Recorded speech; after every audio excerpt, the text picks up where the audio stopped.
Hello and welcome along in to Betting Weekly Game Bet Match, the #1 tennis betting podcast and YouTube show brought to you in association with Bet Rivers, your hometown sportsbook. It's me, Nigel Seeley, over in New York. I'm actually in Brooklyn, and I'd say joining me from very close to Flushing Meadow, it is Sean Calvert, our senior ATP Tour handicapper, both over in New York. You arrived safe and sound, Sean. Safe, yeah. Sound. I don't know. I had a problem with British Airways yesterday. I mean, you know me, Nigel. I'm not one to complain about certain things, but yeah, I didn't get the seat that I'd paid for and was allocated. I didn't get the extra legroom seat that I was supposed to, which I did check with customer services. I knew they'd get this wrong. Happens all the time. If anyone's watching from British Airways, do better. It's always it's always a problem. They said they changed the plane, so they bumped everybody back a row. Instead of having the nice legroom row, I got this row which has got about 3 centimeters of legroom next to two American ladies, a mother and a daughter, who had booked the same row as I had, but they didn't realize, for whatever reason, that they weren't in that row. I sort of looked at them and I said, well, can you not tell this has not got any legroom? She said, oh, I did think this was a bit small for an extra legroom seat. I was like, well, it isn't an extra legroom seat, that's why. So they bumped everybody back. And of course, the people that were in my seats previously had been in small, no legroom seats, so they weren't moving. They were not having any eye contact at all while I was complaining to the BA staff. They were just sat there. They were very happy with the situation, but obviously I wasn't. So I had to sit in a cramped and horrible seat for 7 hours, and it was late, and it was about 400 degrees on the plane when we came on. It was insanely hot. But apart from that, good job, BA. Good job. You know, I had no problems in my first class cabin, sipping champagne on the way here. I did have an actual problem. The Wi-Fi didn't work on the flight plan. I was not happy about that. 8 hours without Wi-Fi is awful for me. The Wi-Fi did work on my plane, so great, fine, whatever. But I'd rather have had the nice seat and no Wi-Fi than what I had, which was like a terrible seat and Wi-Fi. But there you go. But other than that, you all arrived safe. Place is nice. Enjoying the place. Well, you Nice, can nice. see it. Lovely. I thought it was something from sort of like the Brady Bunch or some 1970s sitcom or something. This is the little kitchenette. It's actually really cool. This place. It's got like you've got the beds and all the sleeping arrangements down there and a bathroom in there. This is where they've set the desk up. I can't put it facing anywhere better than what it is. This is like you got a little cooker there, you got the coffee machine, it's an microwave and all this stuff. Oh, It's actually a lot better than it looks, and perfect. it's really close to the tennis, and the Wi-Fi is great. So it's a nice little area from what I've seen. Woodside, it's all right so Yeah, far. Give it a few days. I'm sure I'll find problems, but oh, yeah, I'm certain of that. There's not a few. You should. I'm certain. The tennis has been great. Tournament obviously wide open now. Alcaraz has gone out. Djokovic gone out. No surprise. I know a lot of people would have seen that you tipped Popperin, and also we did a video. I was very keen on Popperin plus 6.5, but so far on the trip so far, I haven't spent any money because I've won it all. And the tennis has been a good tournament. It's been a great tournament. It's kind of annoying though because we haven't done a show, have we? Because we only do them on certain days, and probably 2, 3, 4 times this year. There's been good underdogs that we've kind of had, and I know people probably won't believe me on the show, but we've had them and they're not on the show, so it's kind of annoying that the show's fallen on days where these great chances have occurred. But it is what it is. Yeah, it is what it is. But it's a winning day, winning tournament. People here on the show will be making money as well. Lots more tennis to come. We're looking at the matches for Monday, a new week, through to around 16. Before we go into the matches, that Popperin match, I was there. I watched the Sabalenka match after. I think I got out at about 2 a.m., queued up for an hour for a taxi, got back to the hotel at 3:30. And I think I've been here for 3 days now, and I reckon I've had 5 hours sleep. I had more than that last night. I've only been here for about 12 hours. I can't sleep. I was up at 1:30 this morning and I couldn't get back to sleep. And then I didn't sleep at all after the tennis because I stayed up, watched got back really late. Got up at 4 a.m. over here to get my Oasis tickets, which was very successful for me. And then I had to go and meet some guys to watch the Premier League at 9 o'clock in the morning. We're in the bar at 9. I had no sleep whatsoever. It's a difficult life to lead, isn't it? At this age, it's very, very hard. It's very, very hard. Sitting on first class in BA, tipping champagne, winning loads of money on the tennis, sitting there nicely on Arthur Ashe, winning loads of money on Popperin. you're not doing too bad, are you? Yeah, it was done all right. Well, it's so expensive in New York. It's good to have some winners because otherwise you would spend a fortune. Not for Anyway, me. I've got everything here. I've just been down to the yeah, supermarket actually. there you Got go. myself some provisions. It's about 2 minutes walk down. I went in brilliant supermarket, by the way. And I went to the checkout and it's got just to the right of me on the window, the front window, it's got about 40 or 50 A4 printed out photographs of all the shoplifters. You'll be on it There's by the all end of the these week. pic- You'll be on there by the Not me.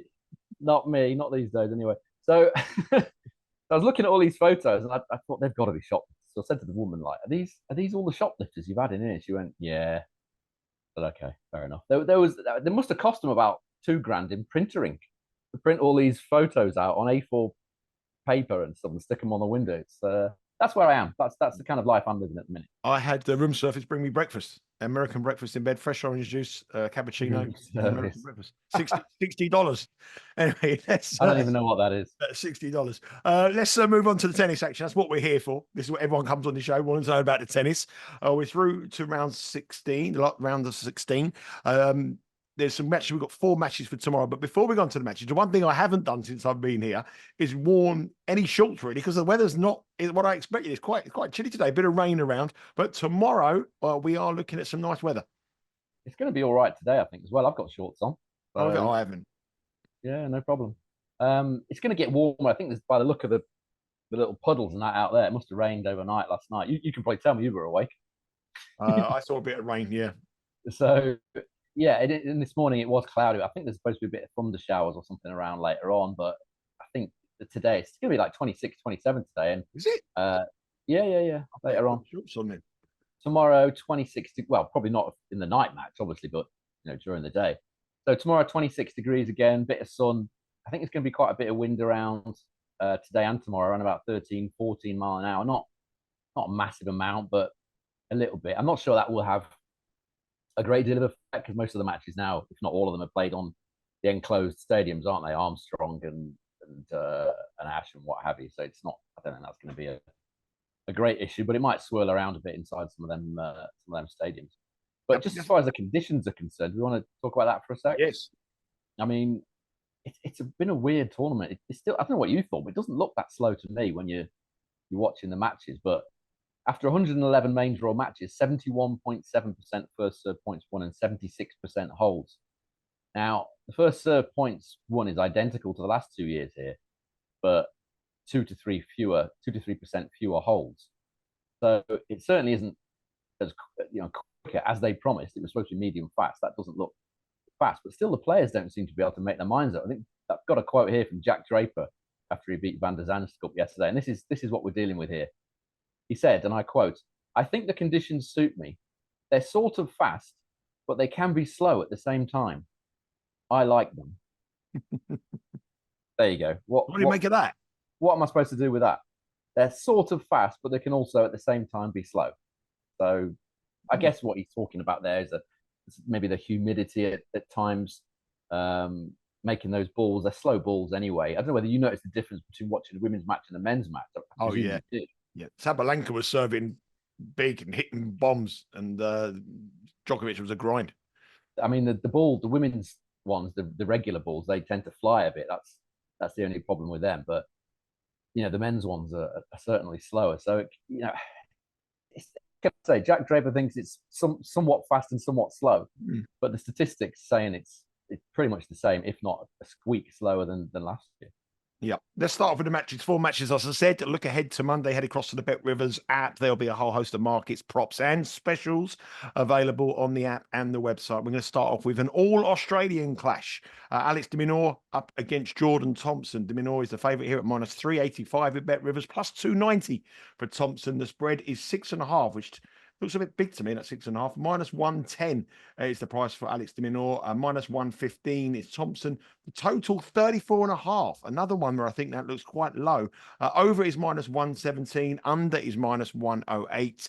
De Minaur come through a very strange match against Dan Evans, who was running on empty at the end and lost the last 2 sets 6-love. But he's got good head-to-head record here. Wins at least 4-1 against Thompson. They have been involved in a couple of matches on grass that have gone the distance, but last time they met was pretty easy for de Minaur, 6-2, 6-3. What do you make of this one? I mean, that head-to-head is quite old Yeah, now, yeah. 2019 to 2022. So between 2 and 5 years ago, things are very different now. I've taken de Minaur on a couple of times this tournament already. Was going to take him on in the first round as well against Giron. That actually would have won as well, but I didn't choose that one in the end. I just don't think he's at his best right now after that injury that he had at Wimbledon. Doesn't seem to be moving quite as well. I mean, he's still a great mover, and that the movement is part of what makes him so good. But I still don't think he really trusts his body yet, sliding and things like that. I just don't think he's quite there. He should have been a set behind against Virtanen, who was 5-2 up in the first set, then got injured. I think he said he got injured after 3 games, actually, Virtanen, of that match. And he wasn't able to do the things that he needed to do against de Minaur, i.e. serve huge, hit big. He couldn't really do that after the first few games, which was kind of disappointing, really, considering I had him to win over 15 and a half. Still think he would have covered if he wasn't injured. Then that strange match against Evans last night, I got slightly lucky with that. I had over 33 and a half games. I saw that. That was very lucky. It finished on 34. But if you'd have had over 34 and a half, which I probably imagine quite a few people probably did because that was the line with some books, you'd have been gutted, wouldn't you? Losing the last two, 6-love, 6-love. You needed one game in 2 sets from Dan Evans. But again, an injured Dan Evans who played that 5.5 hours in the first round. It still took a set off de Minaur and just didn't have anything left for the final 2 sets. This is going to be a physical battle as well with Jordan Thompson. As you said, the head-to-head does heavily favour de Minaur, but they were so long ago. This is a different Jordan Thompson now, definitely. I think it's a different de Minaur now to what it was a few months ago. If we look at 2024 at main level away from clay, Jordan Thompson, very good stats, service points won and return points won total of 104, which is very, very good indeed away from the clay. De Minaur's on 110, which obviously explains the odds of this match, especially when you include the head-to-head as well. But I just don't think he's playing at that level right at this exact moment. I would suggest he's not playing at that 110 level right now for sure. Whereas Thompson is at his absolute peak at the minute. He's beat Hurkacz in straight sets, beat Arnaldi in straight sets. His service points won and return points won total here in 3 matches, 115. Holding serve 93% of the time. And that's against good opponents, Hurkacz and Arnaldi. Can't remember where he played in round 1, but that's a very small snapshot of, in time. After this de Minaur match, those stats will probably dip. But I just think that this match is being priced on previous head-to-heads and form that de Minaur isn't quite in at the minute. So Thompson to win over 16 and a half player games for me here at even money with Bet Rivers, or the one you suggested, which is over 34 and a half games. I think those are the 2 markets of interest here. I think the handicap looks strong, didn't it? 6.5. What would worry me about that is that de Minaur's such a great returner. If he wins a set like 6-2 or something, that could be an issue. But yeah, any of those markets that side with Thompson, I think there's enough in this moneyline price to be backing Thompson. I don't think de Minaur's quite the player he was right this second, the player he was a couple of months ago. Yep. Remember, these matches are played Monday. We do not know the order of players yet, but it will be out later today. Head across to the Bet Rivers website. There is a whole host of markets, and there's a few bets there. The official play for us will be over the total games for Thompson, but there's other ways you can get with him in that match. Move on to the next one. Talking about head-to-head, this is a dominant head-to-head as well. We have Thomas Machac up against Jack Draper, and Machac leads 3-0 against the British player. Machac here is plus 185, though, despite that head-to-head record. Minus 240 for Draper, spread 4.5, minus 115 for minus 4.5, and plus 4.5 for Machac is minus 110. The total's a little bit higher, 37.5, minus 107 for under. And sorry, minus 107 for over and minus 118 for under. Both of these players are impressed in this tournament. Both of them are yet to drop a set. Draper obviously beat Botic van der Sandschip after what Botic did against Alcaraz. The only way was a downward spiral after that. Unbelievable. And it's very interesting, this one here, with that head-to-head record. And these are recent head-to-heads. The last time they met was in Geneva, and Machac won 7-6, 6-1. What do you make of these two? At first glance, Draper does look a bit short in price based on their head-to-head. But if you look at that head-to-head slightly deeper, it's not not a dominant head-to-head. Yes, it's 3-0 in terms of the results, but in terms of the service points won and return points won totals over those 3 matches, there's not a lot in it. Machac 101, Draper 99. So it's not been a 3-0 in the sense that Mahac's cleaned him out every time.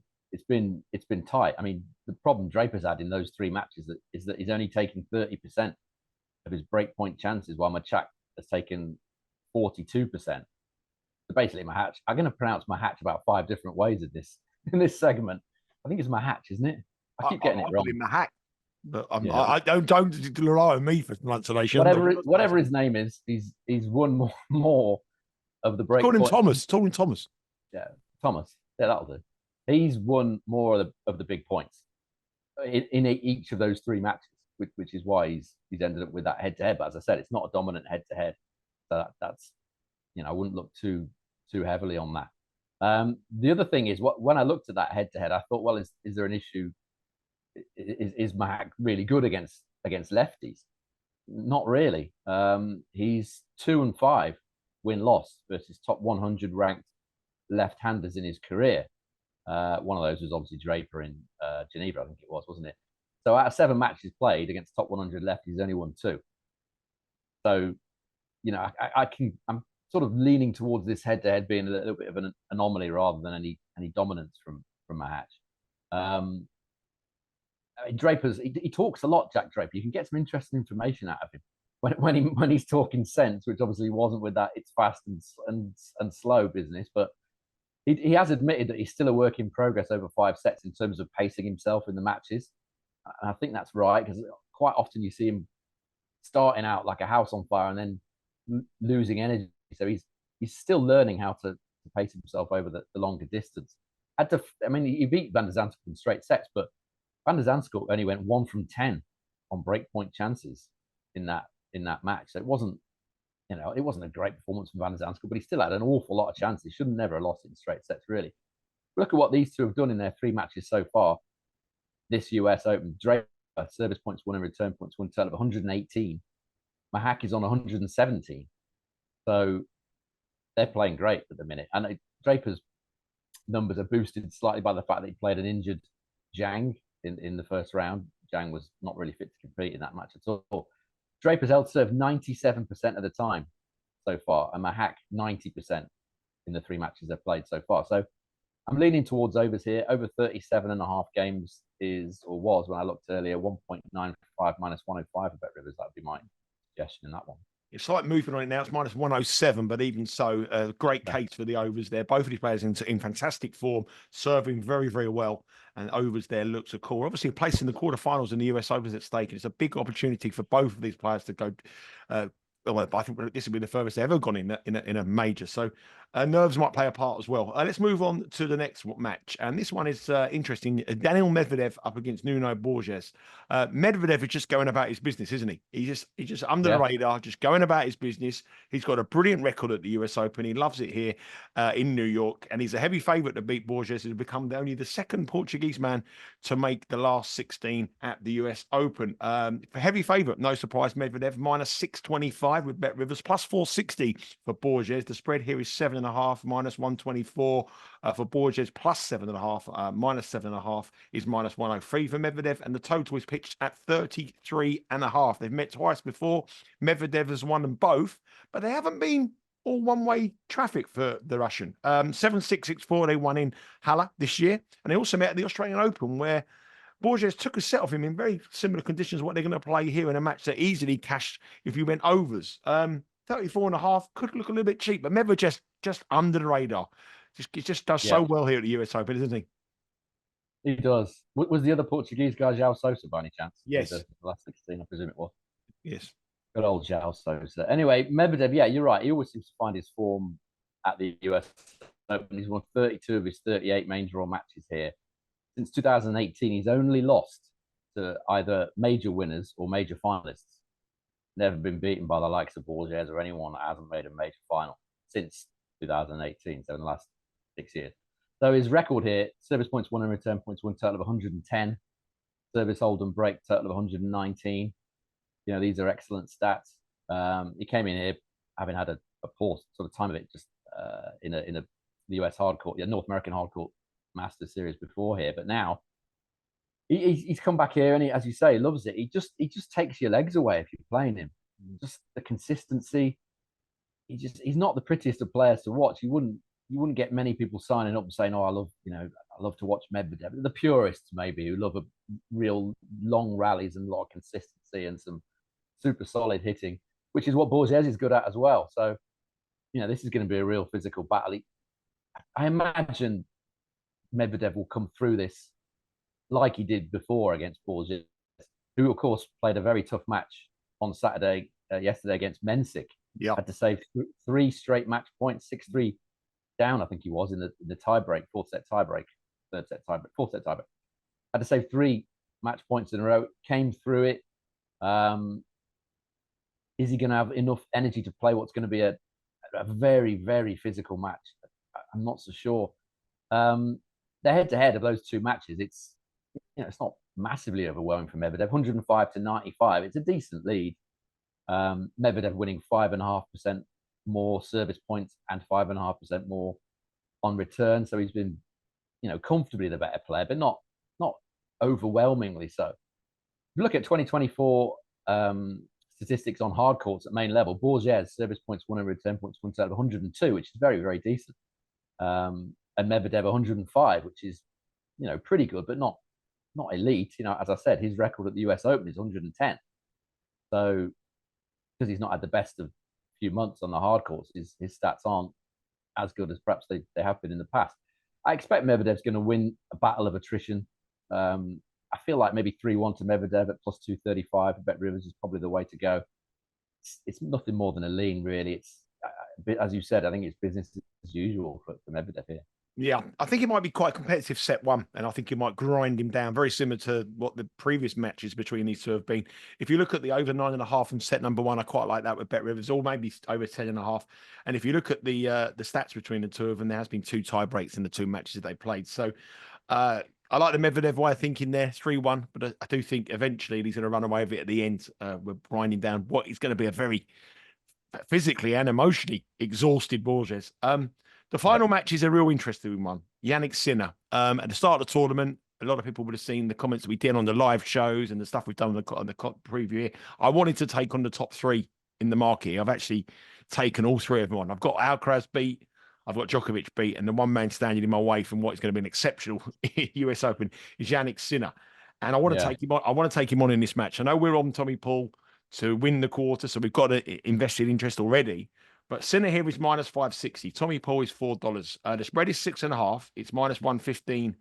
Giving up 6.5 for Sinner. Paul plus 6.5 is minus 110. And the total again looks really, really cheap to me here. 34.5 looks a very, very cheap price. They've met 3 times previously. 2-1 to Sinner. But these have been long matches. The first time they met in 2022 in Madrid, it was 6-7, 7-6, 6-3. Eastbourne in 2022, 6-3, 3-6, 6-3. And last year in Toronto, Sinner won 6-4, 6-4. Paul is currently on the live ATP Tour rankings, his number 1 American player. He's overtaken Taylor Fritz on that. And he's got a shot here. I really think he's got a shot. Where's the best angle of attack? You're more confident than I am, I have to say. I'm obviously hopeful that Tommy Paul's going to win. I didn't see Sinner yesterday because I was sat on my terrible seat on the flight on the way over. So you probably know more about that match against O'Connell. Well, he didn't have any much to play, really. He played well, but he didn't have much to beat. I mean, he's played well. I mean, he's lost a set to McDonald in round 1. He was the round 1 he was booed. Yeah, I saw that one. Round 2 he was booed against Mickelson. Round 3 he played well, but O'Connell offered nothing. But I just think in a night match at Ash, with everyone's had a few drinks in New York, and I think Sinner's going to be, possibly. Yeah, I think Sinner's going to be Sinner's going to be in for a tough night here, I think. Yeah, I mean, it's difficult for me to say how Sinner's playing. I've only seen the first match against McDonald, where he was terrible to start off with, and then kind of got into it. Doesn't look like he's been tested at all, which is the exact opposite of what I was hoping for when I chose Paul to win this quarter. I was hoping it's Sinner because he has looked ragged physically for a long time. He does have that habit of turning up not fit or ill or sick, or there's always something wrong with him. I was kind of hoping that, because how he looked in Cincy, he didn't look fully fit at all with that hit. That's what I'm saying, because I haven't seen him in the last couple of games. I'm not sure if he's still kind of gingerly holding that hip or not. I'm guessing he isn't, because it's not been mentioned. No, but the thing is, it did. I watched the first set, to be honest with you, and he played well, but it didn't have anything to compete with it. And I think so. This will be a test, proper test. I mean, Tommy Paul says he's had an energy dip after the Olympics, which is what we've talked about many times. There's been too much tennis this summer on different surfaces. It's just been crazy, hasn't it? The grass court season, and then straight off to the Olympics on the clay, and then, by the way, you're now playing on hard a few days later. It's madness, really. And he said he felt that energy dip after the Olympics, but he definitely needs to up his level from what he showed against Diallo yesterday. That was ragged. I mean, I saw bits of that. It was not great at all against a pretty sort of one-dimensional opponent, really, in Diallo. If you look at the head-to-head, it's a reasonable, decent lead for Sinner across those three matches, 104-96 in terms of service points won and return points won totals. As you said, Tommy Paul beat Sinner on the grass. They should arguably have beaten him on the clay in Madrid in straight sets. He won that second set tiebreak, he would have done, then lost in Toronto on the hard. But overall, Sinner wins 10% more second serve points, which is quite a big advantage, which leads me to not be that keen on Tommy's chances at the minute. He's basically got to bring his A game. In a way, it might be good that he played so mediocre against Diallo. That might mean he's much better when he plays tomorrow. He's got to bring that A game, get the crowd involved, bring the energy. Like Shelton and Tiafoe, we see these guys. That's how Tommy Paul's got to be. I know he's not that sort of character, really, but he's got to get the crowd involved in this, because they're itching to take Sinner on, aren't they? This New York crowd. You've been there, I haven't, but I imagine they won't need much encouragement. If Tommy Paul wins the first set, they're going to get really into this, I should think, and get on Sinner's case, which is what I want to happen. Ultimately, on the stats, on the matchup, you feel like Tommy's got to bring his A game. He's got to get that variety involved. He's got that net game which he can use. He's got all the tools to beat Sinner on his best form. And if Sinner has one of his quite regular off days or struggles physically, which is something he does quite often. So I think if you're not on Tommy Paul already, it kind of feels similar to the Medvedev one, like a 3-1 to the favourite kind of match, which is, again, a plus 235 chance of Bet Rivers. You could perhaps hedge your position on Tommy Paul if you wanted to do that by taking that bet. Honestly, I think I'm more hopeful than confident in this one. If Tommy brings it, he's got a chance. If he plays like he did against Diallo, he's not doing it. No. We need to get going. We need to get right against I think we're there, aren't we? Are we there for that? I think we're there tomorrow. We're there tomorrow. We'll both be there tomorrow. You follow myself and Sean at the Tennis Tomorrow on our Instagram account at Because We Win on Twitter. And we'll also be there today. Sean will be giving. So have you put something on the Instagram account today? A little video or anything? You're kidding. I've only just. I didn't know. I've only just realised what day it is and what country I'm in. Oh, okay. I'll do something when I get there in a bit. Yeah, well, Sean's been there in the afternoon. I've got an idea about one of the matches that's on later on today. I don't know whether to drop before then, but I'll talk about that on the Instagram when I get to the stadium. Yeah, make sure you head across that. Myself and Sean will be together tomorrow. We'll do some stuff on the Instagram account as well. Make sure you keep subscribing to this channel, Betting Weekly Studios on YouTube. We had our record ever week on views, or month on views as well. Amazing amount of views at the US Open, the Premier League, the European shows, the Betting Dojo, Minaur channeling.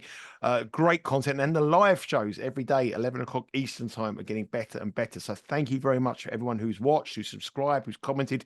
Keep the comments coming. We'll answer any questions. Keep following us on socials at Because We Win on Instagram and Twitter as well, and download this podcast, Betting Weekly Game Bet Match. Okay, that's it for today. What's your bets for tomorrow? What's the official picks, and what are we going with officially? Yeah, the official pick's going to be in the match that I talked about first, which is Jordan Thompson against Alex de Minaur. I'm taking Thompson to win over 16.5 player games at even money with Bet Rivers. Yeah, I'm going to play all the matches tomorrow on over. I'm going to bet overs on all four. And I might do a little parlay, actually. Give me something to cheer. So I think the order will be a lot tighter than what the betting suggests. Head across to the Bet Rivers website. We do not know the order of play, but there will be almost 40 plus markets available on the app and the website. Sean, enjoy your day at the tennis this afternoon. I may see you this evening. I might come down early, see you this evening. But if not, I'll certainly see you tomorrow, and we'll be doing some stuff. I'll be there, yeah. What time are you coming? I'll probably be there about 6. 5:30, 6. Yeah, I'll be there then. Yeah, because I think it's Zverev Nakashima this afternoon. Yep. I'm going to Oh, go. that's I'm going to after recording this. I'm going to go and watch the Liverpool v Manchester United game. I'll come back and then I'll make my way down and I'll see you later on, mate. I will be there. Yeah. All right. Take care. Thanks for watching. Good luck with your wagers, and let's cash some tickets. Take care.